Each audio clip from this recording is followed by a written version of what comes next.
Double bedroom ఇళ్లల్లో corporate కార్మికులు. గతంలో మనం రాసాం దీని గురించి. పేదల ఇళ్ళు పెద్దల పాలు. అదే గద్దల పాలని.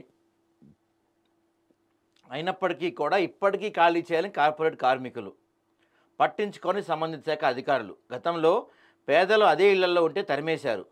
కార్పొరేట్ కార్మికులు మాత్రం హక్కును చేర్చుకుంటున్నారు. కాంగ్రెస్ ప్రభుత్వంలోనే పేదలకు పంచుతారా? పేదలకు అందాల్సిన డబుల్ బెడ్రూమ్ ఇళ్లలో కార్పొరేట్ నిర్మాణాలు చేస్తున్న ఇతర రాష్ట్రాలకు చెందిన కూలీలకు నివాసం ఉంటుంటే అధికారులు వాళ్లకు వెన్నుదన్నుగా నిలుస్తున్నారు.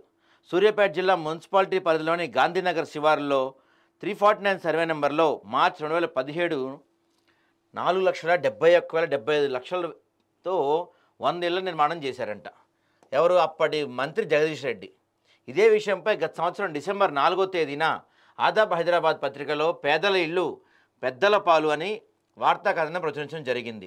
కార్పొరేట్ చెందిన అయాన్ డెవలపర్స్ పేరుతో అపార్ట్మెంట్ నిర్మాణం జరుగుతుండగా ఆ బిల్డింగ్ నిర్మాణం చేయడానికి వచ్చిన ఇతర రాష్ట్రాల కూలీలు పేదల ప్రజలకు పంపిణీ చేయడానికి నిర్మాణాలు చేసిన మధ్యలో ఆగిన డబుల్ బెడ్రూమ్ ఇళ్లలో కూలీలకు నివాస స్థలాలుగా మారాయి. ఈ డబుల్ బెడ్రూమ్ ఇళ్ల నిర్మాణం 100 ఇళ్లకు అప్రూవల్ ఇస్తే 42 ఇళ్లకు మాత్రమే కాంట్రాక్టర్ అసంపూర్తిగా నిర్మాణం చేసి పక్కన పెట్టేశారంట. సంబంధిత శాఖ అధికారులు కార్పొరేట్ చేతిలో కీలు బొమ్మలుగా మారి కూలీలను ఖాళీ చేయించలేక వారికే వత్తాసు పలుకుతున్నారు.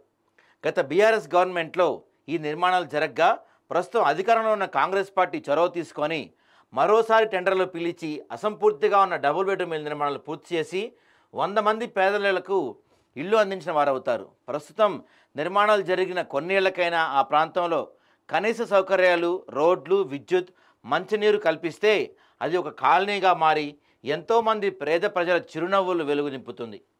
అధికారుల నిర్లక్ష్యం మూలంగా నేడు పేదలు ఉండాల్సిన ఇళ్లలో కూలీల నివాసం ఉంటూ కార్పొరేట్ శక్తులకు ఆర్థిక లాభం చేకూరుస్తున్నారు.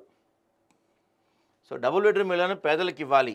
సిపిఐ ఎంఎల్ మాస్ లైన్ జిల్లా కార్యదర్శి కొత్తపల్లి శివకుమార్.